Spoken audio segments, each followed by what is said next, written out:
മരിക്കുന്നതിൻ്റെ മുമ്പ് കാണാനും സംസാരിക്കാനും അടുത്തിരിക്കാനും ചേർന്നിരിക്കാനും സമാധാനപ്പെടുത്താനും സാന്ത്വനപ്പെടുത്താനും ഒരുപാട് അവസരങ്ങൾ നമുക്കുണ്ടായിട്ടുണ്ട്.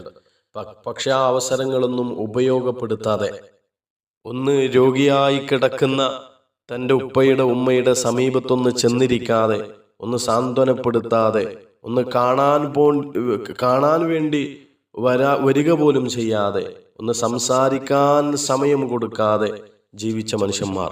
പിന്നെ അത്തരത്തിലുള്ള ആളുകൾ എന്തിനാണ് മരിച്ചു കഴിഞ്ഞാൽ മയ്യത്ത് അവസാനമായി ഒന്ന് കാണാൻ ഈ മയ്യത്തിനെ മണിക്കൂറുകളോളം ദിവസങ്ങളോളം ഇങ്ങനെ വീട്ടിൽ തടഞ്ഞു വെക്കുന്നത് എന്തിനാണ്? നബി സല്ലല്ലാഹു അലൈഹി വസല്ലം തങ്ങൾ പറഞ്ഞു, അസ്രിഉ അസ്രിഉ അസ്രിഉ, നിങ്ങൾ ധൃതി കാണിക്കുക, നിങ്ങൾ വേഗം കൊണ്ടുപോവുക, മയ്യത്തിനെ നിങ്ങൾ വേഗം കബറടക്കുക, മയ്യത്തിനെ വേഗം കുളിപ്പിക്കുക, കഫൻ ചെയ്യുക, മയ്യത്ത് പരിപാലന